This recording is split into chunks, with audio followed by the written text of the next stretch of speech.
Hello, Gareth here, and this is the reference image from which I did the following painting, or at least from which I did the ship in the following painting. So it was really exciting to draw this ship. I really like ships, and this particular ship was very interesting. So the front of the ship had all these pipes and containers, and not containers but things like tanks or God knows what you call them, as well as railings. And there were basically all these little bits and bobs, and I'll admit it was challenging to draw.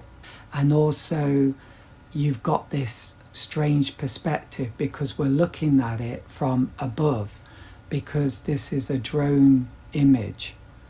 But it was fun. It was a fun challenge, and I especially like the masts on the ship. So you've got one big one in the middle, and then you've got one at the front as well, and these are real powerful looking features.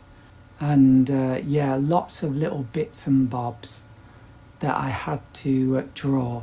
I must admit I did cut a lot of corners and leave out a lot of things and simplify things a lot.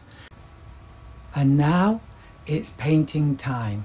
So I'm using a wide flat brush that will cover a lot of space very quickly, which is very important here because I'm going to be painting the whole surface of the paper. And I begin with yellow ochre, pure yellow ochre, and paint around where the sun is going to be. Then I mix pure red into the yellow ochre. So I'm using Pyrrole Red, which is one of my favourite colours because it's a real warm, rich red. And then I reflect those colours in the sea. I leave a white strip for where you're going to get the sun sparkling across the surface of the sea. But the white strip looks a bit too much. So what I did is I broke it up by going across it with my pointed oval brush. Then I mixed up a strong purple mix, and in a very loose way I painted the clouds, and I think they looked really good. And then I went on to the sea. So I did do this in a very loose, maybe you could say casual way, but I think it ended up making the painting look somewhat impressionistic and a little bit like Monet's painting of the Thames. I don't know, what do you think? I think it's got a little bit of that feeling. At the bottom of the paper, I wanted to create some ripples, so I used a brush with just pure water, and I made these thin horizontal lines across the surface of the paper. So what happens is the paint separates and you get these thin, almost like white lines. They look like white lines. And then I loaded some dark paint onto the brush and painted underneath them. So it was an experiment, and I'm not sure it was successful, but I'm glad that I had a go. Then it was time to paint the ship. So I used basically one colour, which was a mix of red, blue and yellow, and quite a strong dark mix. So this was a little bit of a challenge because it's a man-made object, so you've got a lot of straight lines and you've got vertical masts and things like that, which you have to get correct in order to make it look good. One of the things I really enjoyed though about painting this shape was doing the reflections and those beautiful choppy lines. I really liked that pattern, and I think it ended up looking very good. And Then I had to do the upper part of the ship, which I left until the end because that was quite tricky. So I just took my time and was very careful. But all these little bits and bobs really make it a fantastic shape. And of course, those masts are wonderful. For that mast in the middle, it was really long, and I turned the paper because it's much easier for me to draw or paint a straight line from left to right in that way. So it ended up looking pretty good. And I also added all those railings and stuff. And then it was time to get out the white paint and to do the highlights. I really enjoy this part of the painting process. It's like the icing on the cake. So there were lots of little beautiful highlights on this ship, on the railings and on the tops of the pipes and the upper edges of objects. As well as that, you also had the window lights and also the lights on the mast. And with the window lights and the lights on the mast, or the masts, you had these beautiful reflections in the sea. So it was quite fun to paint them. Quite fun. It was very fun to paint them. And I think the end result was pretty good. And it really ended up looking like it was a ship. So I was happy about that.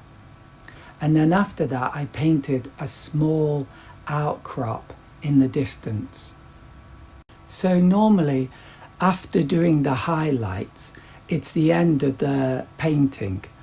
But it's always good to have a final look and just see how you feel about the final image. And when I did this, I just felt a sort of dissatisfaction. It was a good image, but I thought it was lacking something.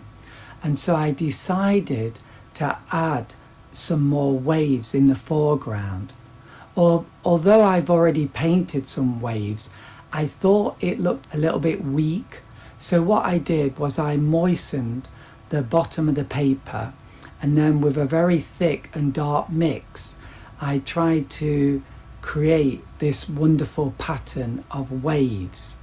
And I think I wasn't completely successful in how I wanted it to be, but I think I was partly successful.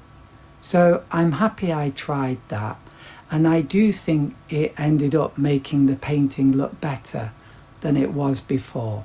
Here is the finished painting, and what do I think? I'm happy with it. So I think it's got a lovely glow. I really like the colours. It's a limited range of colours, but I think they really look beautiful. And I think it just has a wonderful atmosphere.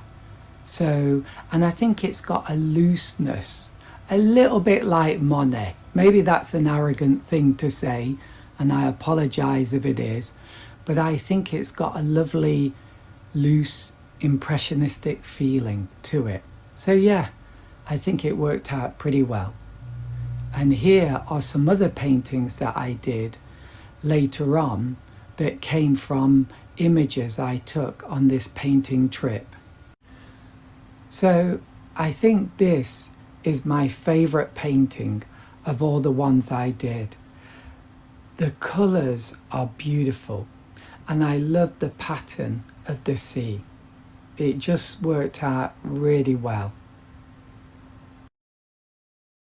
And I think this painting was also very good. It's almost really good. I love that reddish colour of the sea and the texture across the surface of the sea, as well as the sky. Those clouds are really beautiful. And I think it's almost a great painting. But for some reason, I'm not quite sure why, not quite. But I'm still very happy with it. And this final painting was a bit more of a daring painting. It's a nighttime scene. And really this is a sketch. But what I really liked was the way the lights on the ship, they lit up part of the deck, and you got that eerie green colour on the front of the ship. I found that really beautiful, and I like that contrast between that eerie green and the warm orange colour of the sky. I probably should do the windows, add some lit up windows with reflections in the sea, and then I think the overall painting would look much better. This is my final view of the sea before I went home. I really wanted to show you this because I think it looks so beautiful.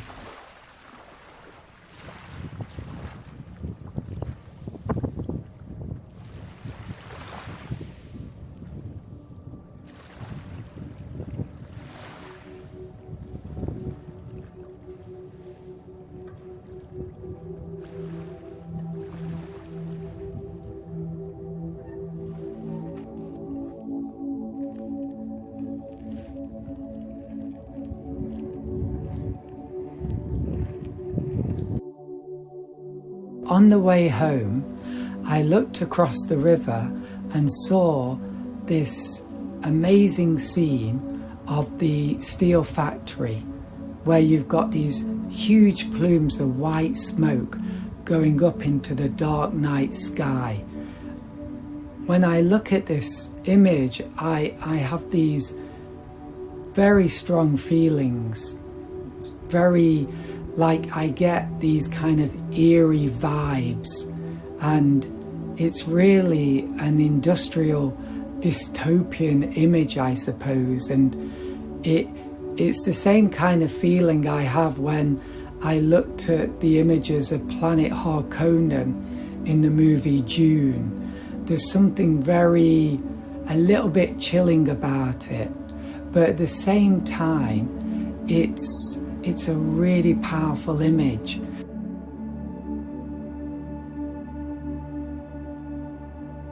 So that's all for this painting trip, but I want to tell you that I came to this place on several occasions, and each time I did some videoing, and one of the videos I did was so beautiful that I just wanted to include it here because it's probably never going to get seen otherwise.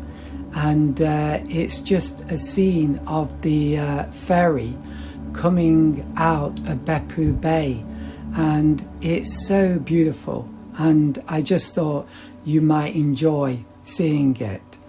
So there are some amazing things you can capture with a drone.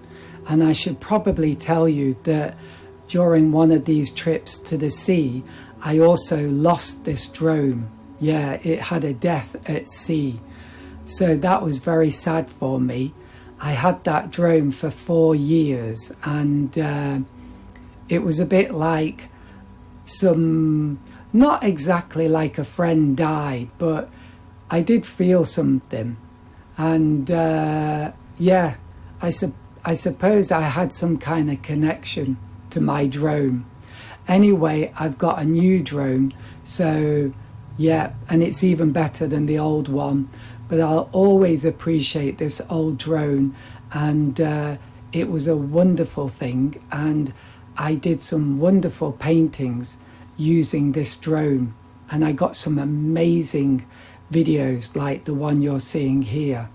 So finally, I want to say that I do sell my paintings, and there are some links in the description box. So if you'd like one of my paintings to be on your wall, then please buy. It really helps. It helps so much. And also I do private watercolour teaching. So if you really want to improve your watercolour painting, or if you're a beginner and you want that personal touch, then I'm very happy to help you in your watercolour journey. I've got 20 years experience, and I've also done quite a bit of teaching. So you'll also find a way of contacting me in the description box. So I hope you've enjoyed it.